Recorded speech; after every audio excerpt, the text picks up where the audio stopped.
E aí, como é que está o teu ponto de vista para tudo? Como é que você está vendo a vida e as situações? Vamos falar sobre isso? João capítulo de número 20, no versículo de número 29, nos fala assim: Tomé, porque você me viu, você creu. Bem-aventurado aqueles que não me viram, mas creram. Queridos, este é o Evangelho Descomplicado oficial. E eu quero te lembrar que pregação se assiste até o final. Não se esqueça de se inscrever no canal e não se esqueça de deixar o teu like abençoado e compartilhar este vídeo. Amém, queridos amados? Tudo depende do nosso ponto de vista. Será? Eu quero citar aqui este texto que nós acabamos de falar para que a gente possa nortear aquilo que vamos falar nesta mensagem. Eu queria que você então, por favor, prestasse atenção até o final e, é claro, em nome de Jesus, você pudesse aprender e você pudesse praticar. Bom, qual é o teu posicionamento? Qual é o nosso posicionamento diário, né, diante dos desafios, diante daquilo que a gente passa? Ou seja, todo dia a gente tem desafio, todo dia a gente precisa ter um posicionamento diante dos desafios, porque dependendo do nosso posicionamento, a gente vai vencer ou a gente vai perder. Então, tudo que está acontecendo, né, tudo que está vindo sobre nossas vidas, você tem que primeiro ter certeza de uma coisa: está no controle de Deus, ok? No controle de Deus estando, ou seja, Deus estando no controle, Deus estando... e você também tem que crer que Deus está no controle, né? Que não adianta Deus falar assim: eu estou no controle e você não crê. Então, você crê que Deus está no controle? Então glorifica Deus por isso, ok? Então, se a gente sabe que Deus está no controle, por que a gente duvida? Por que a gente se comporta como se Deus não estivesse no controle? E que comportamento é esse? Falta de fé, ansiedade demasiada, desistência. Quantas pessoas estão desistindo, quantas pessoas estão falando assim: ah, Senhor, eu não estou aguentando mais, desisti, acabou, para mim chega. Então, isso é um comportamento de quem não está entendendo que Deus está no controle. Bom, se eu entendo que Deus está no controle, meu comportamento é crer, confiar e, é claro, continuar a minha vida, né? A gente não vai parar a nossa vida, não vai cair nada do céu. Mas não significa que a gente vai ficar na inércia também, ok? Então nós vamos agir entendendo que Deus está no controle e, é claro, sempre entendendo que depende muito do ponto de vista. Você já vai começar a entender por que depende tudo do teu ponto de vista, ok? Então, se a gente entende que Deus está no controle, então a gente tem que deixar ele agir, ok, gente? Ok. Aleluia, Deus está falando conosco. Então a gente vai analisar alguns pontos que são decisivos. E a gente tem que descobrir, a gente vai aprender a descobrir como é bom crer para ver, né? Por isso que o texto que nós falamos foi o texto de João, capítulo de número 20, versículo de número 29, quando Jesus fala: você, Tomé, só está acreditando em mim porque você está me vendo. Bem-aventurado aquele que não me viu, mas creu. Então, a gente precisa crer para ver e não ver para crer. Glorifica a Deus por isso. Bom, então como é que a gente vai entender? A gente tem que analisar que existem pontos decisivos nas nossas vidas para a gente descobrir se a gente está crendo para ver ou se a gente está vendo para crer, ok? Então, como é que a gente vai fazer isso? Primeiro, a gente tem que sentir e a gente tem que vivenciar a presença de Deus. Isso é fundamental. Então você tem que sentir a presença de Deus, você tem que vivenciar a presença de Deus para que você possa crer para ver. Então é fundamental. Se você não estiver na presença de Deus e se você não estiver sentindo a presença de Deus, dificilmente você vai conseguir crer para depois ver. Você vai estar sempre naquela de querer primeiro ver para depois crer. Outra coisa, andar na presença de Deus não deveria ser para mim ou para você uma escolha, né? Mas a gente tem essa escolha. Então, muita gente não está querendo andar na presença de Deus, porque buscar a presença de Deus é uma coisa. Muita gente até busca a presença de Deus e recebe a presença de Deus, mas a gente agora tem que andar na presença de Deus. Então, isso não deveria ser uma escolha, mas você pode escolher. Então, escolha andar na presença de Deus. A presença de Deus a gente sente quando a gente invoca, ok? Quando eu invoco a presença de Deus em nome do Senhor Jesus, a gente sente a presença dele. Mas a gente precisa viver na presença dele, ok?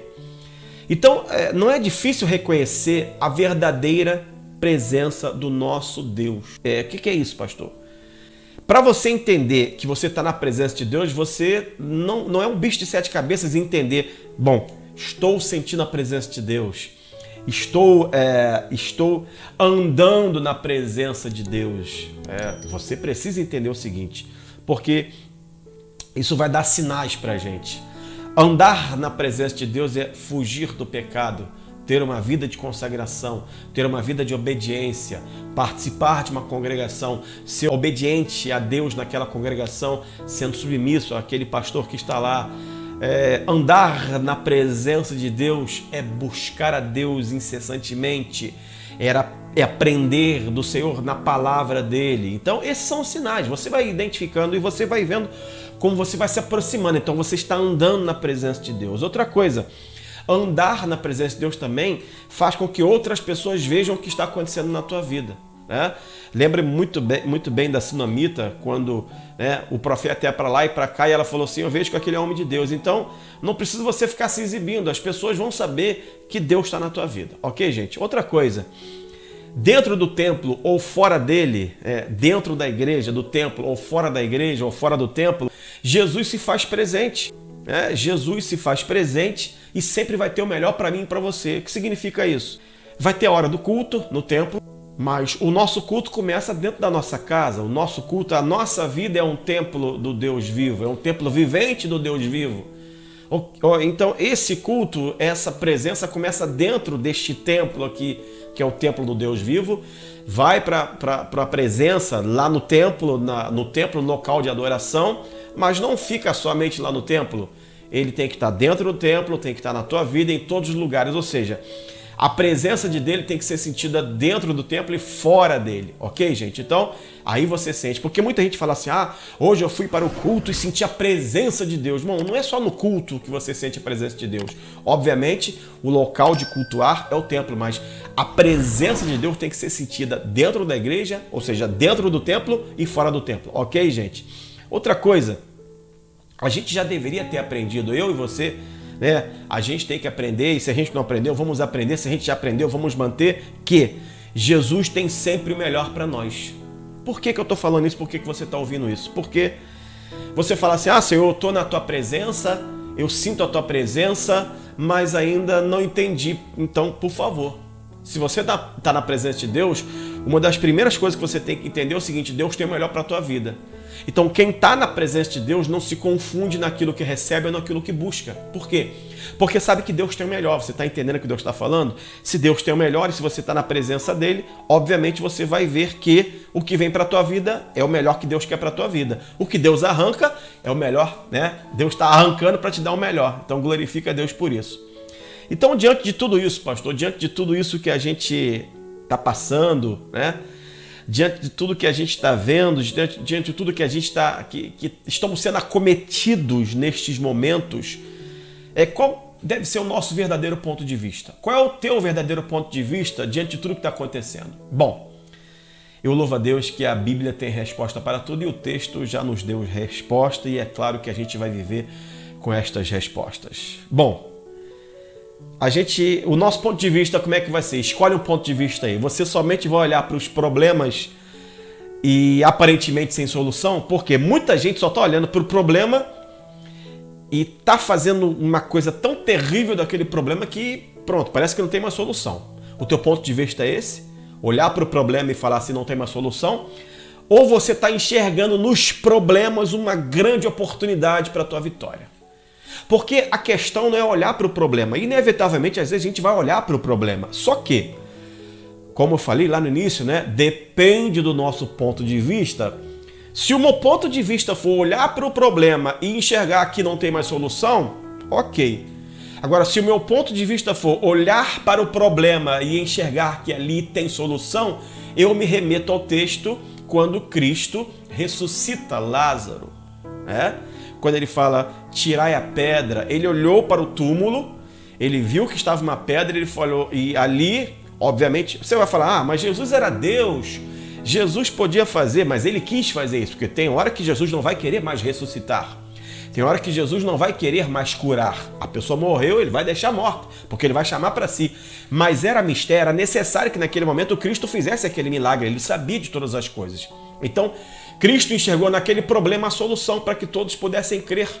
Porque ali, no grande problema, que Lázaro estava enterrado há 4 dias, ele fala assim, Lázaro, vem para fora. Ou seja, no problema ele enxerga a solução. Você pode glorificar Deus por isso? Então, às vezes, meus irmãos, muitos problemas nas tuas vidas, nas nossas vidas, que parecem ser insolúveis, ali está a solução. Então, o ponto de vista tem que mudar. E esse ponto de vista só tem quem está na presença de Deus. Pode glorificar Deus por isso. Ok. Então, a gente pode escolher. Ou a gente olha para o problema e só vê problema e não vê solução, ou a gente olha para o problema e fala assim, estou vendo uma saída aí.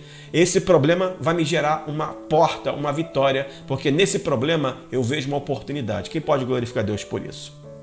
Então Deus quer aprimorar. O Senhor, Jesus, quer aprimorar na minha e na tua vida algo interessantíssimo. A nossa visão, não somente a nossa visão física, mas principalmente a nossa visão espiritual.